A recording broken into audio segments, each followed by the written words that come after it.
Reading You presenta La transición de Juan Romero. En verdad, no tengo ningún deseo de hablar de los sucesos de la mina Norton. Con gusto dejaría esa historia sepultada, bien oculta, como debería estar. Sin embargo, antes de morir, no sé, uno tiene sus dudas. Creo que debo contar lo que sé sobre la, llamémosla, transición de Juan Romero. No hace falta que diga mi nombre, ni cuál es mi origen. Es mejor que no aparezca. Al fin de cuentas, cuando un hombre migra a los Estados Unidos, deja atrás su pasado. Solo voy a decir que emprendí una nueva vida en el oeste de América, cuando cayeron algunas calamidades sobre mí en Oriente. Durante 1894 viví en las monótonas regiones del Monte Cactus. Trabajaba de peón en la mina Norton. La zona había cambiado mucho en poco tiempo. Lo que era un páramo desértico se transformó en una zona de bullicio y de vida sórdida. Todo por los descubrimientos de un viejo buscador de oro. En esa época ocurría todo el tiempo la fiebre del oro, una locura que se expandía con la promesa de la riqueza fácil. Aquel hombre tuvo suerte. Encontró una caverna llena de oro bajo el lago de una montaña y se enriqueció de modo que ni él podía imaginar.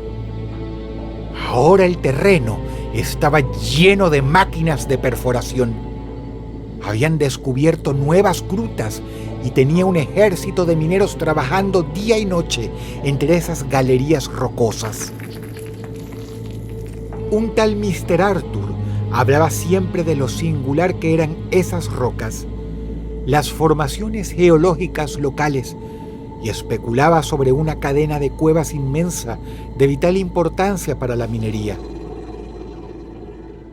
Juan Romero vino a la mina Norton poco después que yo.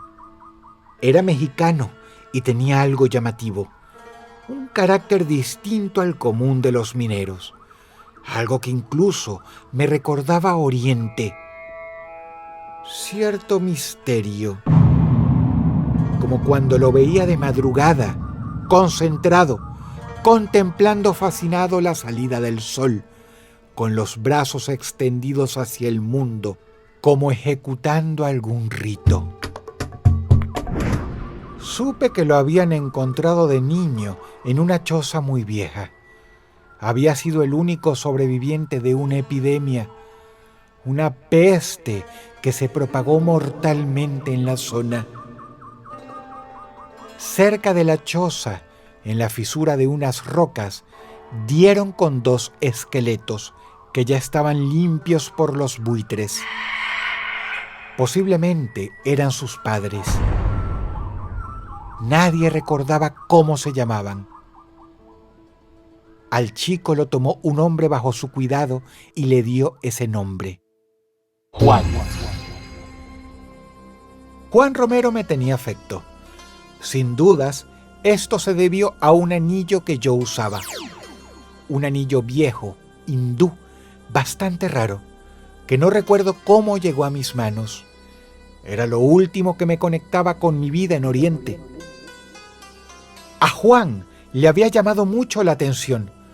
Le interesaban los jeroglíficos. Parecía reconocer algo en ellos. En pocas semanas, Juan se convirtió en alguien cercano. Me veía con mucho respeto. Yo no hablaba español y él manejaba un inglés muy básico, así que nuestras charlas eran limitadas, pero nos entendíamos. Podría decirse que a él lo conocía mejor que al resto de los mineros. De todas formas, aunque hasta podría llamarlo un amigo, no hubo nada que supiera de Juan para entender qué pasó después, qué ocurrió el día de la gran explosión. En la mina tenían la idea de agrandar su tamaño. Los expertos insistían en que había que ir más abajo, hacia lo más profundo, donde sospechaban que estaba el oro. Claro que estaba la posibilidad de tropezar con roca viva, así que decidieron colocar una gran carga de dinamita, una carga más potente que cualquier otra, y hubo que estar ahí para creer las dimensiones que tomó aquella explosión.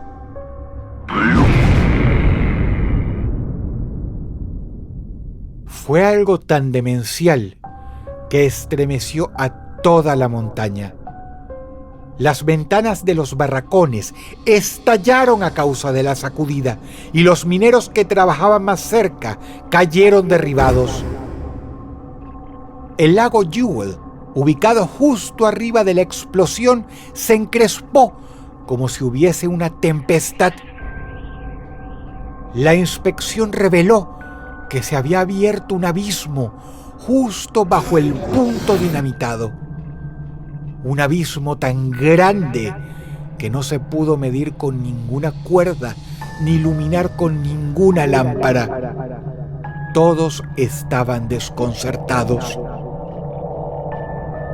El capataz ordenó que llevaran al pozo las cuerdas más largas, que las ataran y fueran soltándolas de a poco al interior. Al rato, los mineros volvieron pálidos. Le informaron que fue imposible, que aquello no tenía fin. Y le dijeron algo, con mucho respeto, pero también con mucha decisión. No querían volver a ese abismo, ni seguir trabajando en la mina hasta que ese agujero se cerrase. Al capataz no le gustaban las quejas. ¿Se imaginan? Pero consiguió unos reemplazos con facilidad y las tareas continuaron. Esa noche, a las 2 de la madrugada, empezó a aullar un coyote de forma lastimera. De alguna parte del interior de la obra le contestaba un perro con sus ladridos. Alrededor de los picos de la montaña se estaba formando una tormenta y unas nubes espectrales avanzaban y cubrían la luna. Me habían despertado esos ruidos, pero lo que me desveló realmente fue la voz de Juan Romero, que me hablaba de la cama de arriba. Se lo oía muy excitado. ¡Ese sonido!, repetía. ¡Lo escucha! ¡Escucha ese sonido! Presté atención para ver a qué se refería. El coyote, el perro, la tormenta. Todo era audible y la tormenta se hacía violenta mientras el viento aullaba con furia y el cielo se llenaba de relámpagos. Juan comenzó a gritar como asustado. ¡El ritmo de la tierra! ¡Es el latido del interior de la tierra! ¡Lo siente! Y entonces lo escuché yo también. Me estremecí sin saber por qué en lo hondo, muy hondo por debajo de mí sonaba un latido, un ritmo, tal como dijo Juan Romero. Un latido que aunque era débil, lo sentía ahora por encima de todos los otros ruidos. Parecía el pulso de las máquinas de un barco enorme, de un transatlántico, pero no era mecánico, tan falto de vida ni de conciencia, y era su profundidad en la tierra lo que me sorprendía. Romero saltó de la cama y se me plantó adelante. Me agarró la mano y se puso a contemplar mi anillo. Después permaneció helado mirando en dirección a la mina, a la zona del gran pozo. Yo también me levanté y nos quedamos inmóviles, forzando el oído, atentos al ritmo que a cada latido parecía adoptar mayor vitalidad. El canto de las profundidades creció en volumen y claridad, tanto que nos miramos y salimos. Nos sentíamos terriblemente impulsados a enfrentar la tormenta y la negrura del pozo abierto. Los hombres que trabajaban en ese turno ya se habían ido. En la caseta del vigilante se veía un rectángulo de luz. Me pregunté qué habría sentido él si escuchaba algo, pero no tuve tiempo de frenarme porque Romero caminaba apurado, casi corriendo, y decidí ir tras él.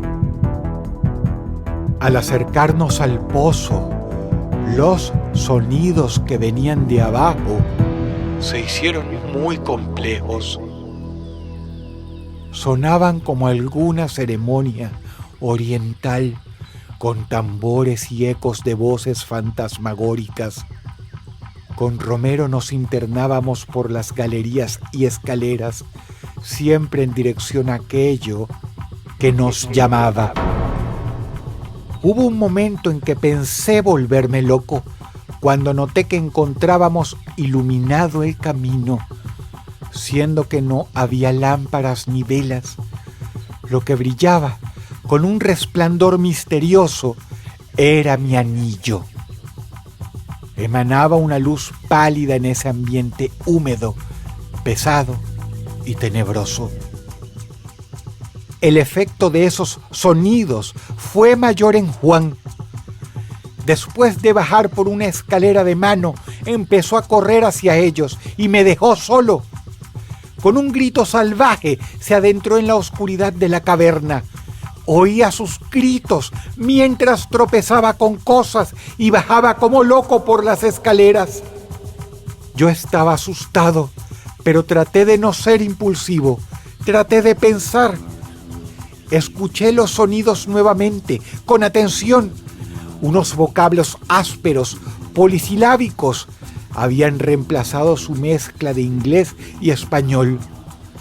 Solo identificaba un grito frecuente que decía "Huitzilopochtli", y que en el momento no pude entender por qué me sonaba.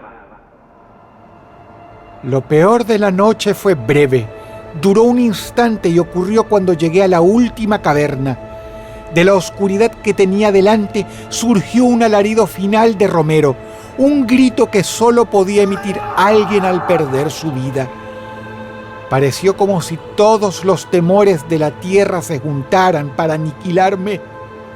Al mismo tiempo se extinguió la luz de mi anillo y vi un vago resplandor de las regiones inferiores, a metros de donde me encontraba. Había llegado al abismo, ahora inundado de un resplandor rojo que se tragó al infortunado Juan Romero. Me acerqué al borde de ese pozo profundo que nadie logró medir, convertido en un caos de llamas parpadeantes y rugidos espantosos. Al principio no vi más que luces borrosas, pero luego llegué a ver algunas formas, y entre esas cosas, que no sé qué tipo de criaturas serían, estaba Juan Romero. Cuando desperté estaba en la cama y el rojo resplandor provenía de la ventana.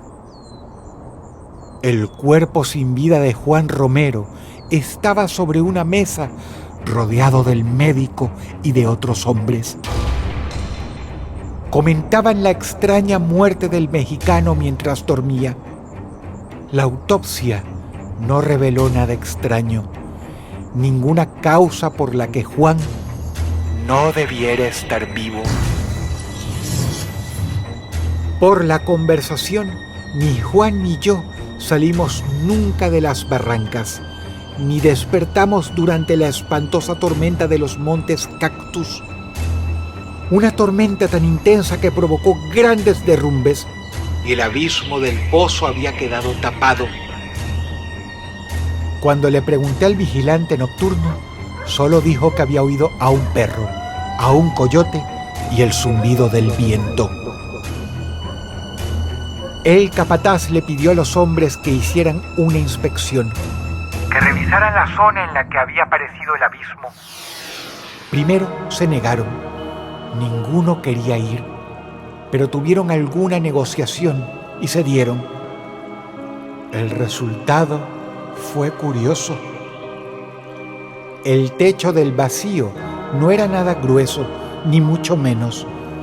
Sin embargo, debajo solo encontraron un espesor ilimitado de roca sólida.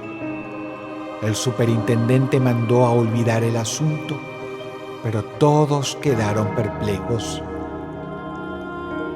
Otra cosa curiosa es que, por la mañana, yo no tenía mi anillo. Admito que, por mucho que lo apreciara, me alivió un poco su desaparición. Era lo único que me recordaba una vida que quería dejar atrás, pero lo tenía tan bien aferrado, con unos dedos muy hinchados por el trabajo, que no había forma que me lo hubieran sacado manos mortales sin que me diera cuenta. A veces pensaba en la única palabra que reconocí entre los gritos: Huitzilopochtli. Recordé haber leído ese nombre en las obras de un historiador y me estremecí con su asociación.